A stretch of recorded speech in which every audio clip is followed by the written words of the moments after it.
పాకిస్తాన్కి అండగా ఉన్న ఈ టెర్రరిస్ట్ క్యాంపుల మీద దాడులు చేయడం, స్ట్రైక్స్ చేయడం జరిగింది. వారి ఉగ్రవాద శిబిరాలని ధ్వంసం చేయడం జరిగింది. దానికి కంటిన్యూటీగా యాక్షన్ పాకిస్తాన్ కూడా మనకి కాల్పులు జరపడం, వీటి సరిహద్దుల్లో ముఖ్యంగా 5 రాష్ట్రాల్లో చాలా తీవ్ర చాలా ఉద్విగ్నతతో కూడిన పరిస్థితులు ఏర్పడ్డాయి.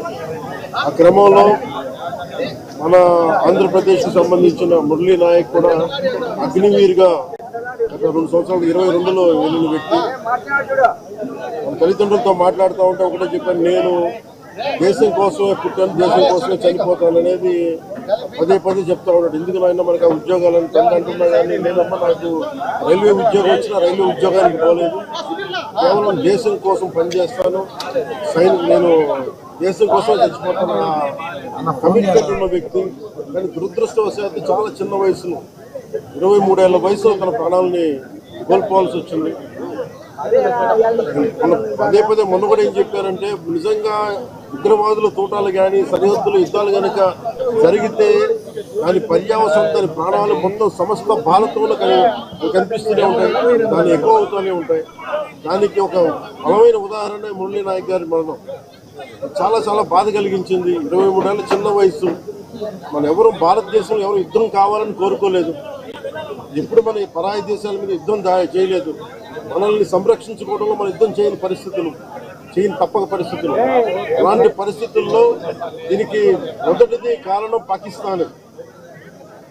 పాకిస్తాన్ జనరల్, ఆర్మీ జనరల్ కూర్చోబెట్టి రెచ్చగొట్టి ఒక వారం ముందు, ఏప్రిల్ 22 ఒక వారం ముందు రెచ్చగొట్టి ఉగ్రవాదుల్ని ప్రేరేపించి అమాయకులైన మనుషులను చంపించేసి దానికి పర్యవసానమే. ఇక్కడ 47లో వాళ్ళు విడిపోయారు, వాళ్ళకి దాహం తీరల. 4 యుద్ధాలు చేశారు ఇప్పుడు దాకా, దాహం తీరల. ఇప్పటికీ అమాయకులను పట్టం పెట్టుకుంటా ఉన్నారు.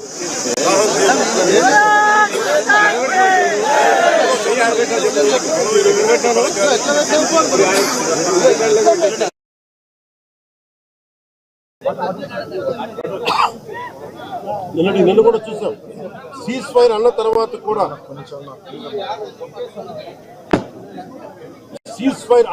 కూడా సీజ్ ఫైర్ ని వైలేట్ చేసిన ప్రభుత్వం.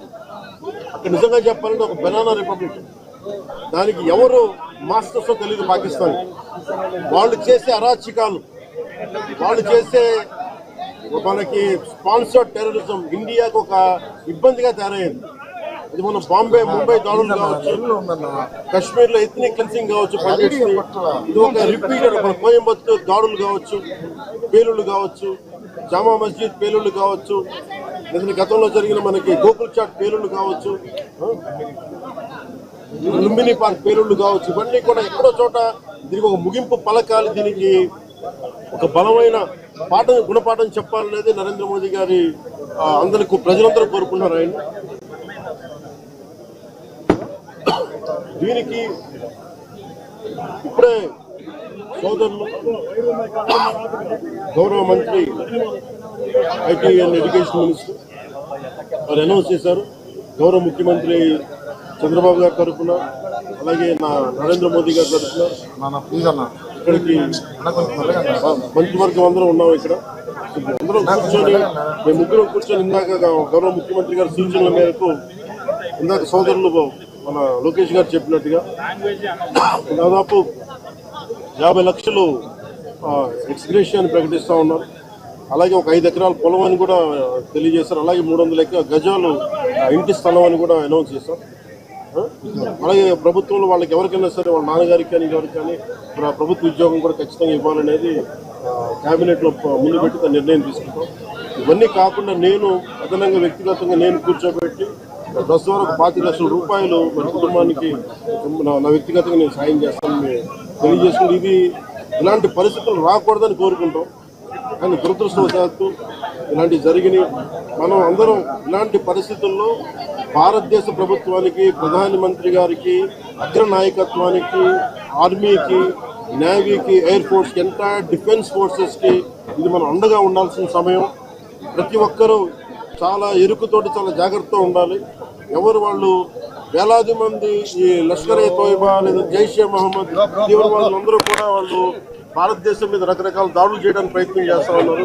సీజ్ ఫైర్ ని దయచేసి మనం ఎవరు నమ్మట్లేదు. సీజ్ ఫైర్ శాంతికి ఒప్పందం కాదు. వాళ్ళు ప్రత్యేక పరిస్థితుల్లో లొంగిపోయి ఇంక మా పాకిస్తాన్ బతకలేదు అని చెప్పి కాళ్ళ బేరానికి వచ్చిన 3 గంటల్లోనే మళ్ళీ సీజ్ ఫైర్ ని వైలేట్ చేశారు. ఇది అందరూ కూడా గమనించాల్సిన విషయం. ఇలాంటి పరిస్థితుల్లో ఇలాంటి ఒప్పందాలు ఉండాలని కోరుతున్నాం. దాని తగ్గట్టుగా మనందరం దేశానికి, దేశ నాయకులకి, ఆర్మీకి, నేవీకి, ఎయిర్ ఫోర్స్ కి, ఎంటైర్ డిఫెన్స్ ఫోర్సెస్ కి మనం బలం ఇవ్వాల్సిన సమయం. అందుకని మేము సహకారం కోరుకుంటూ సెలవు తీసుకున్నాం. మురళీ నాయక్ పవన్ కళ్యాణ్ గారి వీరాభిమాని, చిన్నప్పటి నుంచి వారిని కలవాలని తహతాలు ఆడుతూ వచ్చారు. అటువంటిది ఇవాళ పవన్ కళ్యాణ్ గారిని ఇక్కడ రప్పించుకున్నారు. దురదృష్టకరమైన విషయం ఏంటంటే చాలా అది నేను ఇక్కడికి రాగానే నాకు చెప్పాను, చూసాను, చాలా బాధ అనిపించింది. అతను ఇష్టపడవచ్చు కానీ దేశానికి అందరికంటే కూడా దేశాన్ని ప్రేమించే వ్యక్తి, అలాంటి వ్యక్తిని కోల్పోవడం నిజంగా చాలా మా అందరికీ కూడా, లోకేష్ గారికి కానీ, మాకు కానీ, మా మంత్రి గారికి కానీ, ప్రతి ఒక్కరికి చాలా చాలా బాధ కలిగిస్తాం.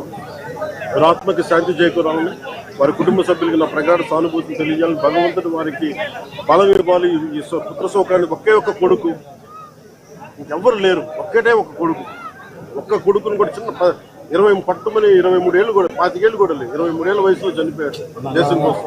చాలా చాలా చాలా బాధగా ఉంది. వారి కుటుంబానికి అండగా ఉంటాను. దేశ సహాయం కాకుండా మా 3 పార్టీల నుంచి కూడా వారికి ఏ సహాయం కావాలో మా నాయకులు ఇప్పుడు అందుబాటులో ఉంటారు. మా గౌరవ మంత్రివర్గ సహచరులు ఉన్నారు, ఎమ్మెల్యేస్ ఉన్నారు, అన్ని పార్టీస్ అందరూ వారికి అండగా ఉంటామని తెలియజేసుకుని సెలవు. జై హింద్.